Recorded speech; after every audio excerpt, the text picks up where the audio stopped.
Hello today, welcome back. Toe, we're going to talk about the word toe ihele whakatonga. We're going to talk about the word toe in Tongan.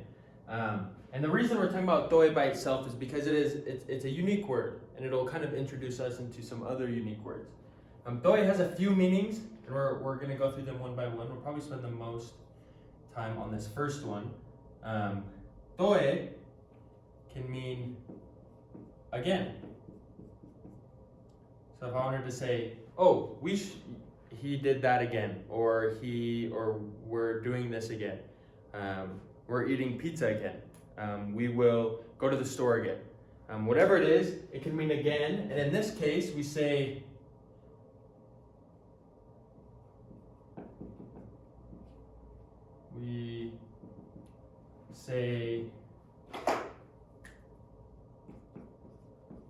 toe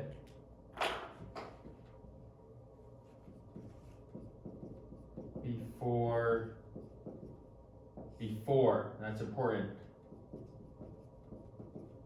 the verb. And the reason this is important is because this is a unique word in Tongan. There's a handful of them that come before the verb. So most of the time when we're describing a verb with an adverb, it comes after the verb. Most words will come after the verb, or even after the noun. It'll always come after. But toe is unique in the case that if we want to say something happened or is happening or will happen again, we say toe before the verb, not after. And so this is what we call a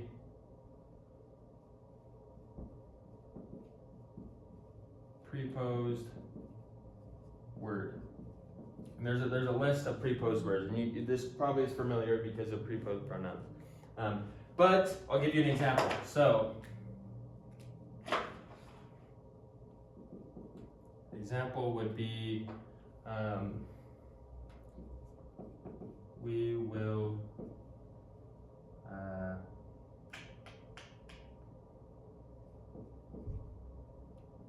go to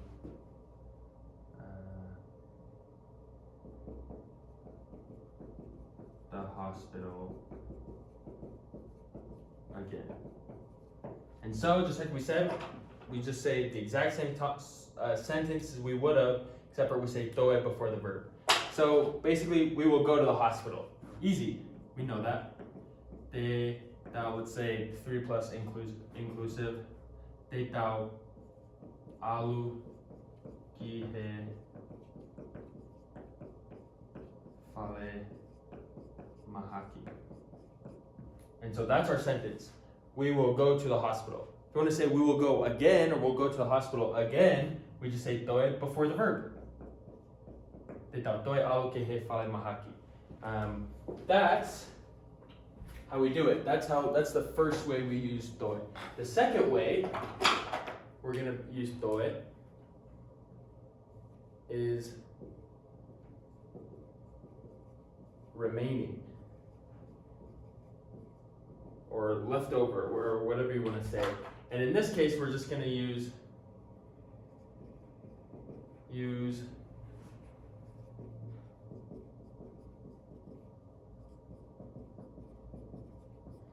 so any place we can have a verb / adjective, it's going to be an adjective because we're describing it.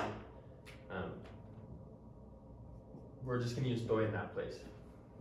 So if I want to say there's food remaining, I would say oku toe ai me akai. So example, oku toe ai me akai.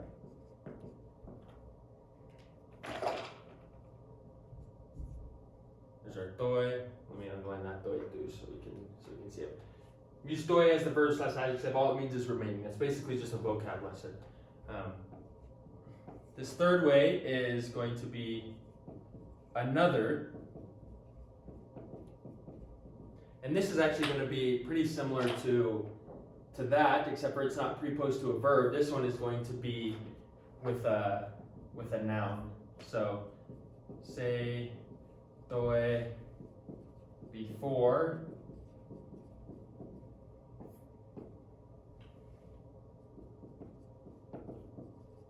the noun. So, I'll give you an example.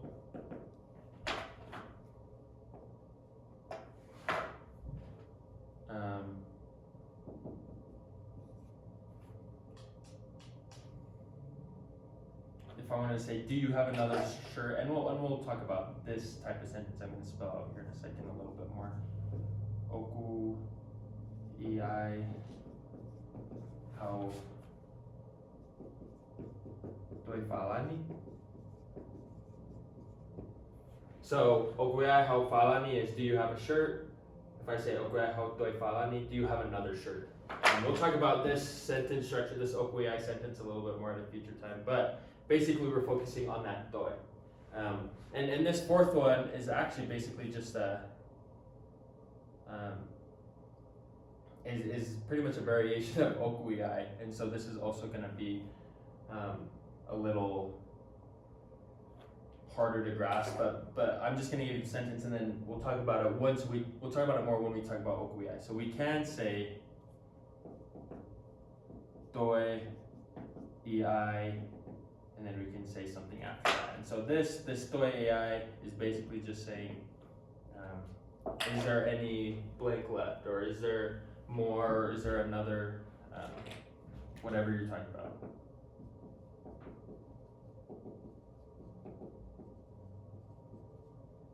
Is there more blank? And we'll talk about that a little more in depth later. The important ones for now is to understand is doi before the noun and doi before the verb.